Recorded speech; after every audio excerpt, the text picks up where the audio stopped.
Salam dostlar. Bu gün də sizlə ingilis dilində ən çox işlənən, işlək və pratik 10 ifadə ilə tanış olacağıq.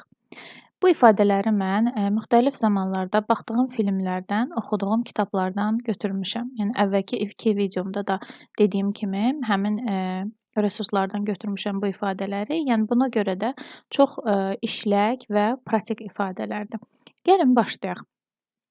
Birinci ifadəmiz, gəlin yadımıza salaq, bizim dildə belə bir ifadə var, daha doğrusu belə bir deyim var, güc birlikdədir.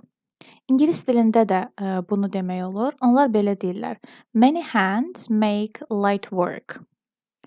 Burada məntiq nədir? Many hands, yəni işin içində çox əl varsa, make light work. İşi daha da asanlaşdırır. Və bu da o deməkdir ki, biz birlikdə nələrsə eləyərsək, bir çox burada əl, insan əli iştirak edərsə, işlər daha da yüngülləşir.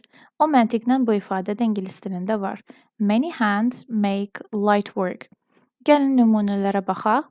We cleaned the classroom in 10 minutes. Many hands make light work. Biz sinif otağını 10 dəqiqəyə təmizlədik. Güc birlikdədir. Digər bir misala baxaq. Everyone helped prepare the food. Hər kəs yeməyi hazırlamağa kömək elədi. It was fun and quick. Bu həm əyləncəli və həm də tez başa gəldi. Many hands make light work. Güc birlikdədir. Keçək ikinci ifadəmizə. İkinci ifadəmiz it's good value. Məsələn, hansısa bir məhsul haqqında deyirsən ki, sərfəli qiymətədir. Qiymət barədə danışırsan və bunu ingilis dilində it's good value deyə ifadə edirsən. Value dəyər deməkdir. Good value. Sən ona good value deyirsən, çünki qiyməti sənin üçün yaxşıdır, sərfəlidir. Yəni daha ucuz anlamında. Məsələn, this jacket was cheap and warm. It's really good value. Bu jaket ucuz və həm də isti saxlayır. Ucuzdur və həm də isti saxlayır. Doğrudan da yaxşı qiymətədir, münasib qiymətədir.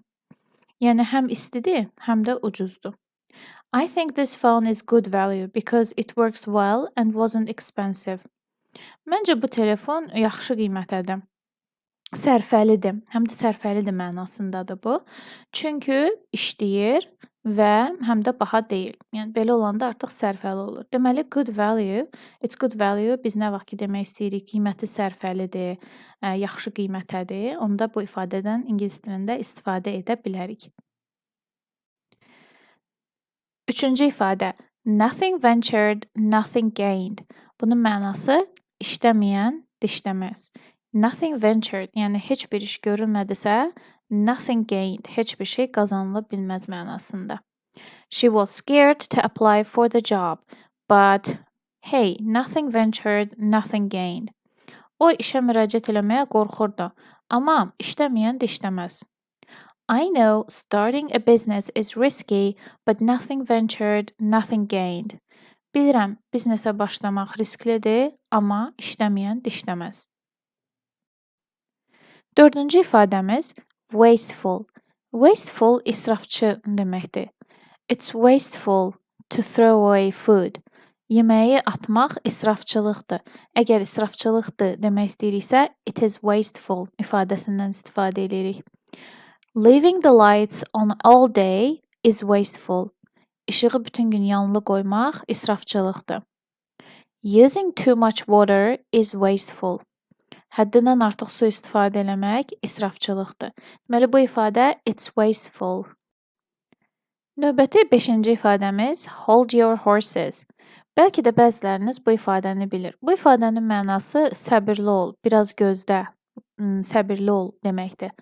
Amma soruşa bilərsiniz ki, bunun horses, yəni atla bağlı nə əlaqəsi var?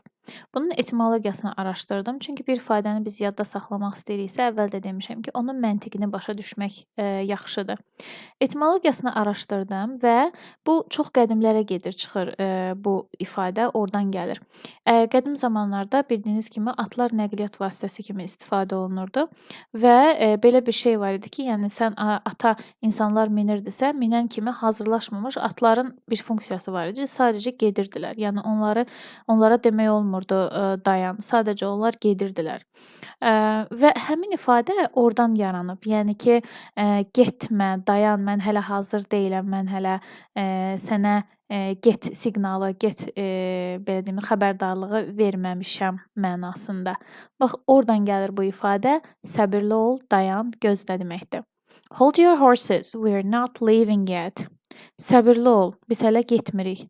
I know you're hungry, but hold your horses. Dinner is almost ready. Bilirəm acsan, amma səbirli ol, biraz gözlə. Axşam yeməyi demək olar ki, hazırdır. 6-cı ifadə. You are blue in the face. Bu ifadənin mənası nə deməkdir? Yorulanacan until ilə işlənir adətən. Məsələn, I explained it until I was blue in the face. Yəni mən yorulanacan bunu izah elədim, but he still didn't understand. Amma o hələ də başa düşmədi. You can argue until you are blue in the face. Sən yorulanacan mübahisə apara bilərsən, but she won't change her mind. Amma o fikrini dəyişməyəcək. Gəlin bu ifadənin də məntiqini izah edeyim. Niyə blue in the face? Bu nəyə dayanır? Məntiqi ordadır ki, biz nəfəsimizi tutub dayananda nəfəs almasaq üzümüz göyərir, düzdürmü? Blue, göy, üz, in the face. Və nəfəsimizi tutub dayanmaq o deməkdir ki, biz bir şeylərə səy göstəririk. Bu böyük bir səydir. Yəni nəfəsini tutub dayanmaq asan bir şey deyil. Yoruluruq, nəfəsimiz kəsilir.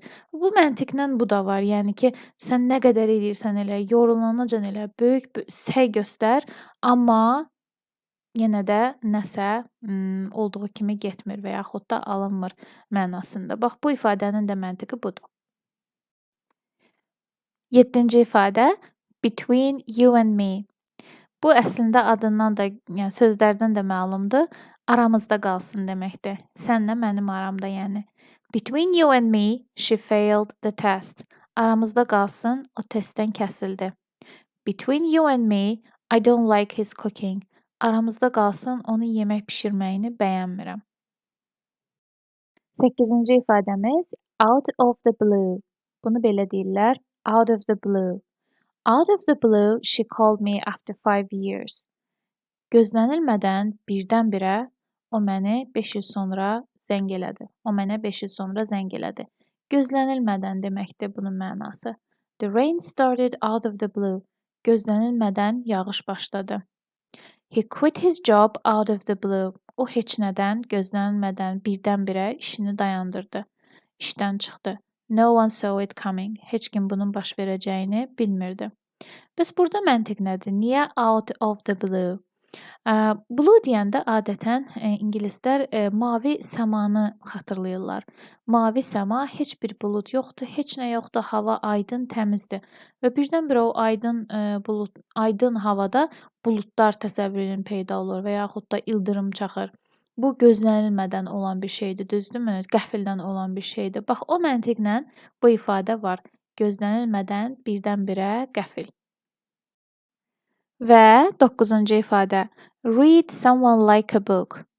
Bizdə bir ifadə var, içini tanımaq, yaxşı tanımaq mənasında. Gəlin nümunəyə baxaq. She knew I was lying. O bilirdi ki, mən yalan danışıram. She can read me like a book. O məni kitab kimi oxuya bilir. Yəni nə deməkdir? O mənim içimi bilir, məni yaxşı tanıyır deməkdir. He tried to hide his feelings, but I read him like a book.